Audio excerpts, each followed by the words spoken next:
Hello, my name is Glenn Holt, and I'm with the University of Alaska Fairbanks Cooperative Extension Service in Fairbanks, Alaska. Today our topic is cutting, splitting, stacking, and curing firewood.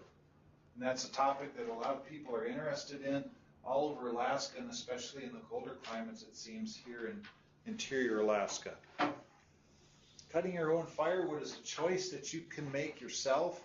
Some people buy their wood in the round, or they buy it in log form, and then they're still cutting and splitting it, stacking it, and doing all those things to it that you would have to do even if you hadn't cut your own in the woods. And in this instance, I'm out in the woods here. This picture shows me in the woods. It's a snowy day, and I've got my gear ready to cut a load of firewood. And obviously with this pickup truck, I'm only going to cut a half a load because I don't have any kind of rack on the truck.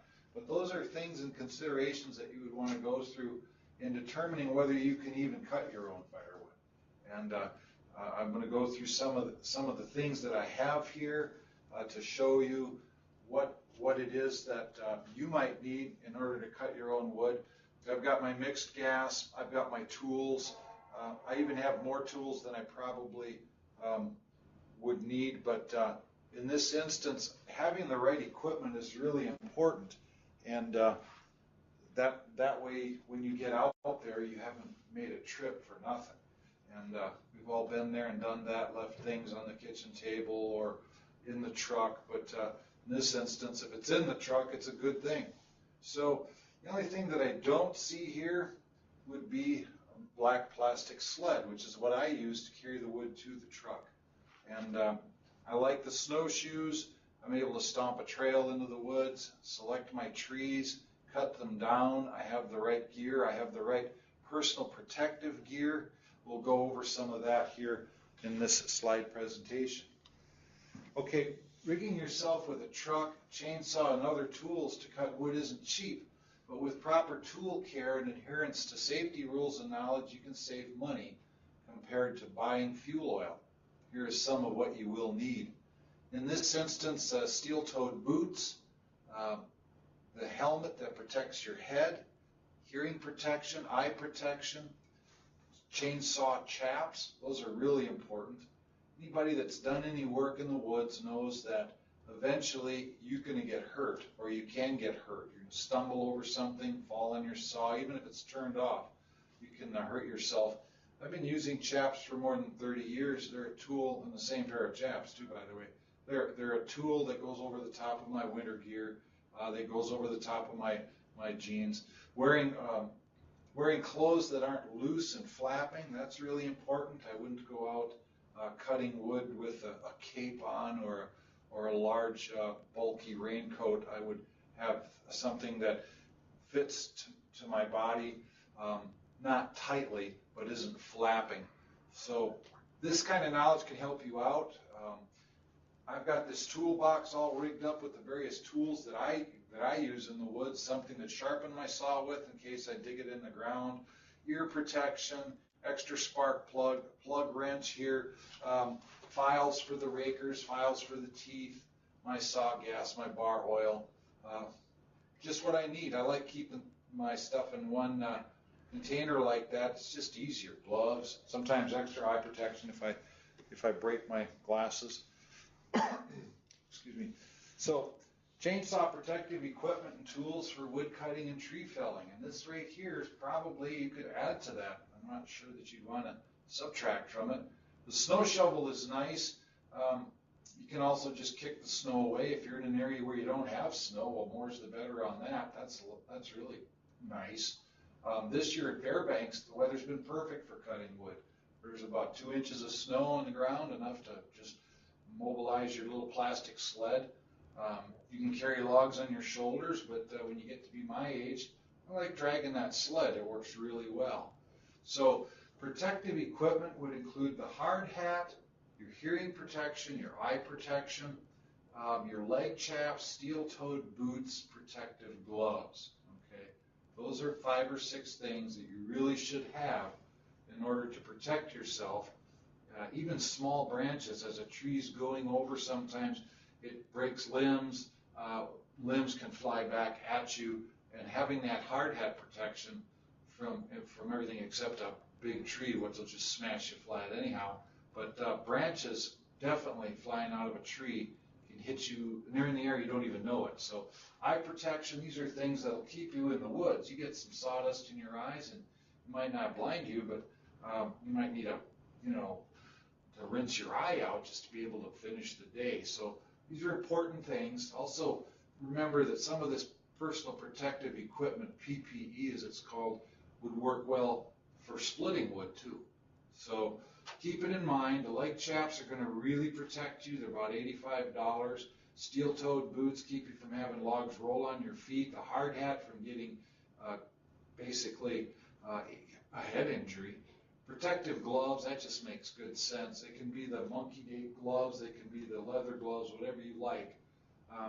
In the snowy country, I used to take tape, friction tape, and wrap my handle on my chainsaw, made for a more positive grip on the chainsaw.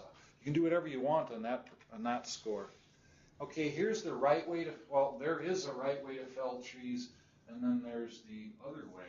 On the left side picture there is a white spruce that was cut down by a professional logger that has a notch in it, and it's cut, you can tell by the way a person cuts their stump whether they really know what they're doing.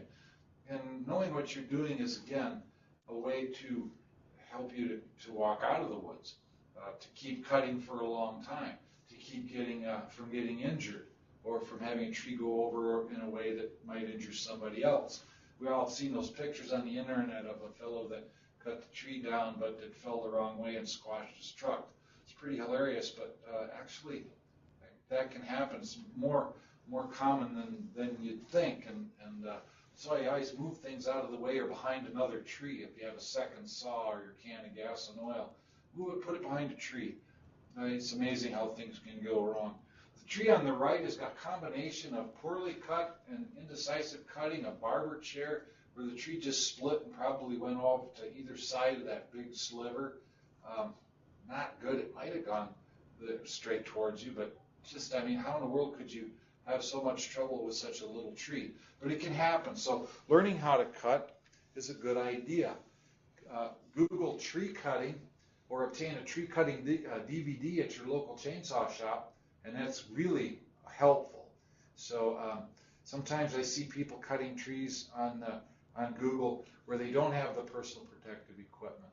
That was drilled into me as a firefighter with the Forest Service and as an actual trained tree feller by the Forest Service in order to keep from getting injured, in order to keep working. My whole point of that in those days was to keep working. That was my job. That's how I funded myself, and I didn't want to get injured. What's that? Well, that's not being able to work. So get the DVD or Google it, but know too that some of those Google videos, YouTube things, they're not wearing the right protective equipment. They might be excellent tree fallers, but my take on this is to make sure you have the right equipment. Then after you've cut the tree down and you've worked it up into firewood, you've got to transport it back to your truck or back home. I really like this little picture of the fellow on the lower right. He's got a full load of wood in his wheelbarrow, and he's balancing it along. And then the picture above that's absolutely hilarious. That fellow's got a pickup truck that the load's either too big or the truck is too small. But I really like it. He's got his wheelbarrow in there, and look at the tires. Oh my gosh, they're almost flat. So maybe he only needs one load a year, and he doesn't care about his truck, but that's way overloaded. The lower left-hand corner is a picture of wood cutting back at the turn of the century there, and I think it's 1908 if I can read it right. But that particular picture is of actual wood cutting on the Tanana-Yukon River confluence there, where they relied on wood a lot to power steamships. So there were paddle wheel riverboats, and people that lived in the villages cut wood and they hauled it to where they needed it. In this instance, on the river with horses. Pretty cool. You and I, we might use a four-wheeler, a snowmobile, with a sled that's strong enough to pull the wood. We might even put some other kind of a device on skis that would be able to load its own logs, that would definitely be an asset. Certain kinds of snow machines most snowmobiles seem to work better than others. Four-wheelers work better. And if you're trying to economize on number of trips you make, you probably do your own research on small log harvesting or small timber hauling, things like that. The picture up there in the upper left is a common way that people in remote places, and even here in Fairbanks, will cut our own wood, and rather than carrying it out an armload or over our shoulders like Paul Bunyan, we'll drag it out with this sled, and it works really well. So hopefully you're able to hear me when I walk a little further away from the microphone, and that this is working out well. So the process continues whether you cut your own wood or you buy it from a reputable source. Once your firewood is home, what you will do with it is pretty much the same. And here's a picture of a fellow, cutting wood, splitting wood. Hopefully he's got his steel-toed boots on. I don't see eye protection, but there again, those are things that you need to make your own decision upon, and based on how you do it. For me, it's second nature. I think the Forest Service drilled seat belts into me too when I was working for them, and I always put those on too. It's training, training, training. So firewood size is usually from 12 inches to 24 inches long. Purchased firewood averages oftentimes 16 inches long. Firewood lengths depend upon the size of the wood stove or the size of the unit that you use for wood heating. On the left is a hydronic boiler. It probably heats water. It's an outdoor boiler. They're not very efficient. They're very smoky. They use a lot of wood. And they also use longer wood. It works for some people. It's the ticket for some folks. On the right is an indoor wood cooking stove. You're obviously going to have to split your wood smaller. It's probably shorter, maybe 12 inches or less than 16. So it depends upon which stove you're going to use, and basically that's it. The size you can get in there. So you'll need to know that before you go into the woods. A cord of firewood is a stacked pile of wood that measures 4 feet high, 4 feet wide, and 8 feet long. And it's 128 cubic feet of space. And you can measure that out in the back of your pickup truck or in your trailer. Measuring cubic feet space is how long, how wide, and how tall. And that actually relates to about 85 to 90 cubic feet of solid wood. So if you're going in the woods and you're measuring your tree and you've got a way to determine how many cubic feet of wood are in this particular tree, you'll know that, well, it takes 4 or 5 trees to get 85 or 90 cubic feet to get a cord. Or maybe it takes 30 trees, depends upon how big your timber is. In this instance, if you're buying it or cutting it, a cord of wood is 4 by 4 by 8. So that's what you need to know in order to buy it or to figure out what you're getting from a firewood dealer. A stack of firewood is usually 16-inch wood, and a rick of this wood is 16 inches long by a pile 4 feet high, and that whole rick is 8 feet long. Okay, a cord of wood has 3 ricks in it, and 1 cord which is 4 feet high, 4 feet wide, 8 feet long. We talked about that. Now, when you're buying a load of wood, it's a good idea to know, well, what's the load of wood? Well, on the right there, this gentleman has obviously got a load that's much different than on the left. So you'll need to know if you're buying your wood from somebody, and people can sell it any way they want it, and it's just up to you to whether you want to buy it. It doesn't matter. The price is according to the volume, and there's no set price on that. So it's all between you and the vendor. It's a good thing to know, though, where you start. Properly seasoning and storing your firewood to keep it dry, whether you purchased or cut it yourself, will ensure quality dry wood and save you money. And the best thing to do, whether you're in Ketchikan or Fairbanks, is to burn dry seasoned wood. We'll go through some of that. I might be repeating myself in some of it, but the obvious thing is that the drier the wood, the better the burn, the better the combustion. And if you burn wet wood, you're burning that wood that it actually has to burn the moisture off before it can create any heat, and so you're actually losing the value of that wood when it's burning off the moisture. So even if you're in Ketchikan or Prince of Wales or over at Uzinki or someplace where you got wood, you want to get it. We'll discuss how to get that wood prepared. But it's really important to burn dry wood. And this picture here depicts it's a process, and the person's got it open on the sides for good air circulation, up off the ground for good air circulation, and covered on top. And obviously they probably don't have any real high winds with lots of blowing rain, so you might want to consider that if you're looking at a place to store wood. Here in the Fairbanks area, winter cut wood contains about 40% water. Seasoned dry firewood is less than 20% moisture contact. Now that's really a standard for moisture content, would be between 12 and 20% moisture content would be considered seasoned dry wood. So seasoned dry wood, it burns cleaner with less smoke and creosote and produces more heat with lots less wood. So you might need 10 cords of green wood, and I've done that before. I've been a lodge caretaker and a bush homesteader. I didn't have any wood when I first started out, so I cut a lot of wood and I burned a lot of wood. But then I was able to get ahead of the program and then start seasoning my wood, and I dropped my consumption by a third. And that's important not only for your back, but for your equipment. You don't wear out as many chainsaw bars, you don't wear out as many chains for harvesting, you don't go through as much gas or bar oil, and you don't need to cut as many trees out of your wood lot. So you've got some sustainability advantages from cutting and, well, from seasoning your firewood. Here's a person who's cutting a tree down. And obviously, and this is a birch tree, and birch makes great firewood where we find it. But the idea is that wood is going to be green. And even in the wintertime, probably close to 40% moisture content. And there's nothing that you can do to that wood all winter long to get it seasoned. It needs the following summer where it's cut, split, stacked, and covered on top to season down to 20% moisture content or less. So this is kind of the beginning of the process. Now, we've partnered with the University of Alaska. Fairbanks has partnered with what is called the Cold Climate Housing Research Center.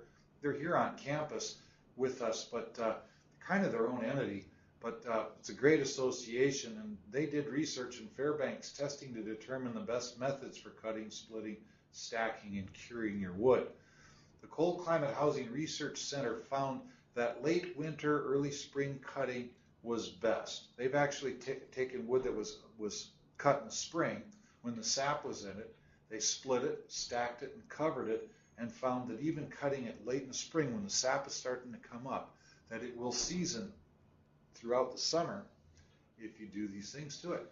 So my take on it as a bush homesteader and somebody that doesn't cut wood when the roads are in breakup condition and the sap is in the birch, and you cut you can get birch sap and make syrup out of it in the spring. I don't cut wood then. It's just very wet and more heavy than it was at 40%. So the wood is split more than once. Okay, you get it down, you cut it up into chunks. You split birch, really important. Birch has got that bark on there that you can make canoes out of, and the reason you can do that is it's waterproof. You can make beautiful bowls and cups and plates and things like that, waste baskets. So you really have to split this wood in half or more than once. More than in half, fourths would be good, at least. So the wood is stacked up off the ground with a little space between the stacks. We're talking an inch, half an inch. You don't want it to be all wobbly. And then the whole pile is stacked and it's top covered. So I use a tarp or plastic sheathing or old plywood or slabs or anything to cover the top to keep the rain and the snow off of it. So the wood pile sides are kept uncovered. We can do that here in Fairbanks. We don't have a lot of winds. We don't have a lot of wind with blowing rain. That wouldn't be very good. But you can make sidewalls on your woodshed that protect it from the rain mostly and still allow it to breathe. So it's really important to get that air circulating. And a roofed woodshed with open sides works very well for drying and maintaining your seasoned firewood.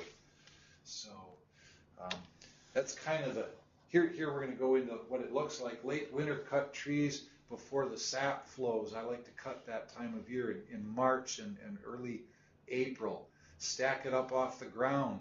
And so with the stacks are, not necessarily touching. You can see these are really close, but they're still not wedged in there together.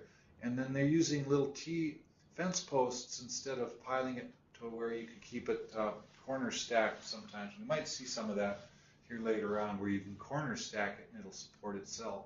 But stack it up off the ground. This person here's got it on I think lumber on top of old cinder blocks or something.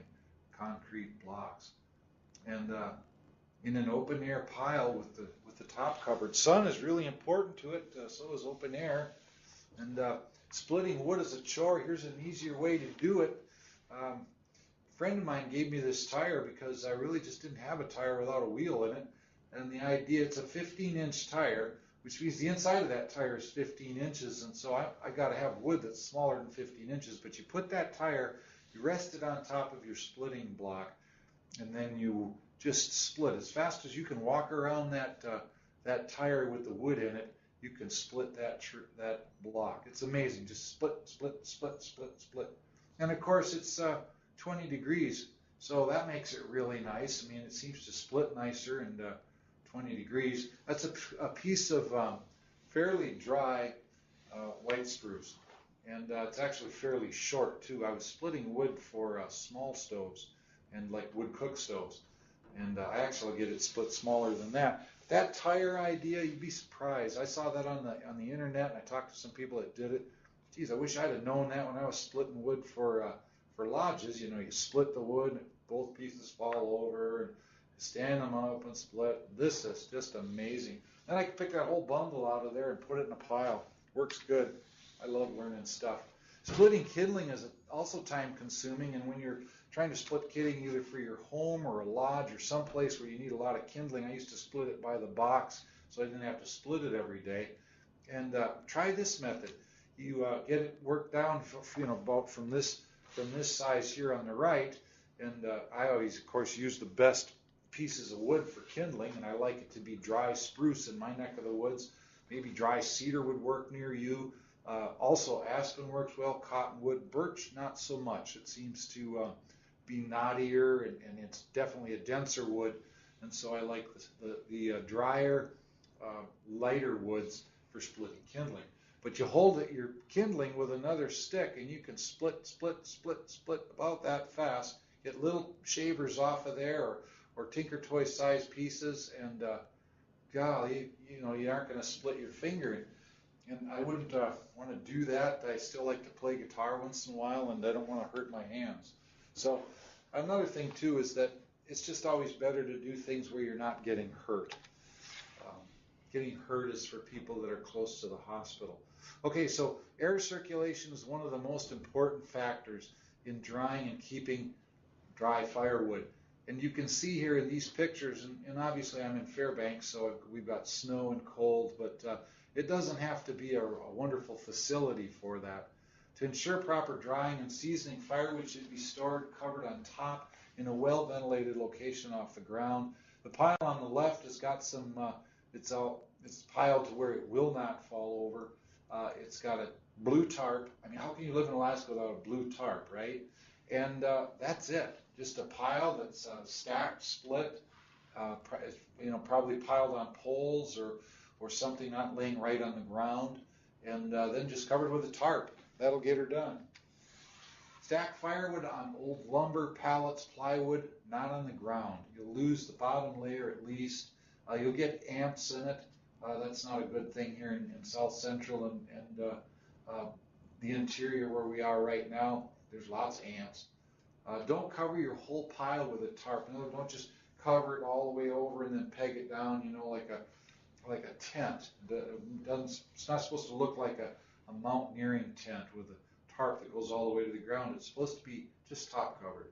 And now if you're in a place where it's windy and rainy, I've got friends in Prince Wales Island, it gets blowing there crazy. Well, you might need to do something else. It might be that you cover it when it's rainy, and then you roll the sides up when it's nice. I'm not sure. Definitely helps to have a different arrangement. So, but covering the entire wood pile with tarps and plastic, etc., on all sides, all the way to the ground, traps moisture, and then that's drying out of the wood, and that will be reabsorbed again in the wood pile. And I know with our birch and that bark that just doesn't breathe, it'll get mushrooms on it, and that's not what we want. It actually, you go from dry to wet to mushrooms to rotten. It's not good. So a woodshed or a top covering on a pile works best for that situation. Okay, here's some information on stacking wood. This is beautiful, and beautiful pile, except it's looks like a cordwood house with cordwood piled around it. It's not good. The reason is that don't stack firewood on your porch or against your house. This is a serious fire hazard, especially here in the interior, where we get large wildfires with embers that fall way far ahead of the fire in the wind. You can get embers in this situation. If you get this pile going, which might not be easy, if you get it going, it'll be really hard to put out. So don't put your wood next to the house, plus you're going to attract all sorts of ants and bugs. This is a fire-wise no-no here, so don't do that. Embers from an open burner forest fire can ignite the pile stacked against your home and burn your house down. And this is especially important if you're not at home when the fire comes through. So loose piling firewood works for freshly cut green wood, but it's best to restack this pile of wood and cover the pile on top, or stack it in a woodshed with the appropriate siding. This is your work. I know we've all had to do this, but your work isn't done at this point. It needs to be restacked in order to get the seasoning that you need. And here's a restacking project. Covering your stacked wood with old metal roofing or old plywood is an alternative to tarps or plastic sheathing. And note the pallets that this pile is on to keep it up off the ground. You know, I've never understood why people burn pallets, because there's always 8 million nails after they burn them, and I've actually had troubles that way driving around with on woods roads. And I think the pallets, you could recycle those pallets, and then you wouldn't have nails everywhere. And this is a good way to do it. So you don't have to get fancy. This isn't fancy. They're using it looks like T-fence posts. You're piling the wood up carefully. Some people even discuss whether the bark should be up or down. I don't think we'll go there. But you can have your own fun with that. A great way to stack firewood is in rows. When stacking against a solid surface such as a wall or a fence or another stack of split wood, keep it an inch away. I said a few inches, an inch away from that surface or the next stack. This space between the stacks allows air to circulate on both sides. So here you can see you've got kind of a made out of wood that you find in the forest. There's some lumber there for the roofing. It actually looks to me like the roofing would probably have to have some covering on it, because it looks like some sort of OSB oriented strand board or something. But the idea being you could build it out of poles and put sheathing and moss on the top if you wanted to, but the idea is to keep it dry and maintain it so that it remains seasoned. Okay, a single covered stack, one row by itself, is a great way to dry your cut, split, and stacked firewood, where one whole side of the rick is exposed to the sun, and the whole pile there, the whole rick, there's not anything on the inside of it or on the side that's away from the sun. And I met this guy. He wanted me to come over and see what he was doing. He was really kind of proud of it, and he has a lot of time to do it. But it didn't take long at all. And he used these little coaster wagons with wheels on it that are pretty durable, pretty sturdy. And he used the black plastic sled, which we talked about, for hauling your wood around. And he had a wheelbarrow. And he's able to get her done pretty fast. And what he had is really nice looking wood. And you can see there on the left there, we're going to get to that picture. That's his idea of a solar kiln. And he surrounded the whole pile with plastic. Then he has a top. The bottom breathes and the top breathes. And I'll tell you what, he's able to get good seasoned wood. It was pretty neat to see. So you can make a simple kiln to dry your firewood and ready it for repiling to keep it dry once it's cured. And this is kind of the way it goes. The sun is really important to seasoning your wood, also be just dry, keeping it out of the elements. But sun seems to really help it out. So you might consider that. And the size of it, splitting it smaller. Obviously, if you have a 4-inch round, there's really no reason to split that. Just realize that that might not season as well as a 4-inch piece that's been split. A well-ventilated woodshed away from other structures is an excellent method to season and store your firewood. And the woodshed on the left there is just shiplap siding you probably cut or had laying around, some old siding. I used to do a lot of work with chainsaw mills, and you can rip boards off pretty fast, and it was easier and cheaper for me than going to the store and buying it and shipping it, and that was its own challenge. But here you can see that it's a pole building, basically probably a cord worth of wood, and it's just poles, and the whole thing is poles and old lumber, so it works pretty good. And then the nice wood sheds there on the right, same situation. Not, the lumber, you didn't have expensive roofing.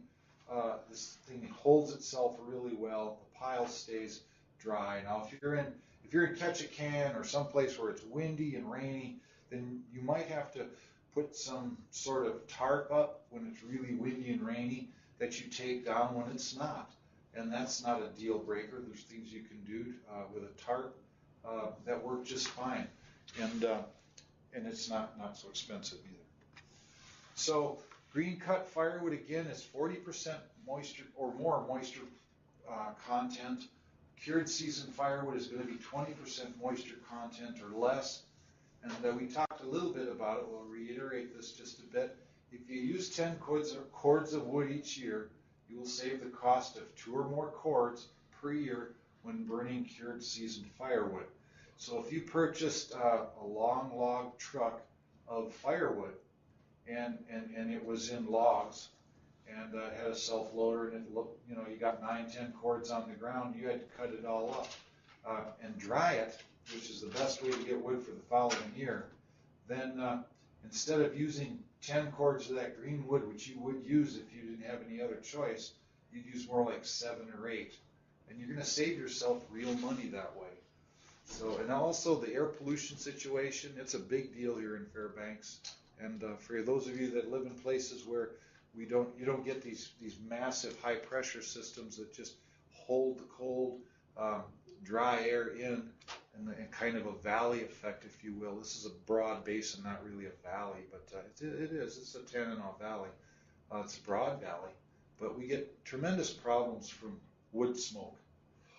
That captures all the other smoke too, by the way, the diesel engines and everything. It's just a particulate that seems to absorb everything. If we all used seasoned firewood here in Fairbanks, our air would be a third better at least. And it's probably more than that. Smoke from and also using a good wood stove.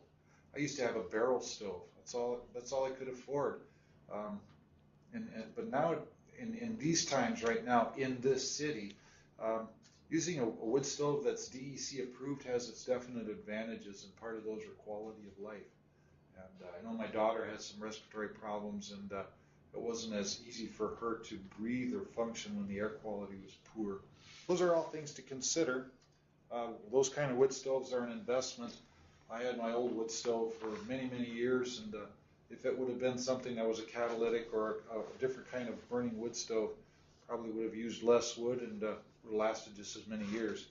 So there's a place for all of those burning facilities, I guess. Those methods, those wood stoves.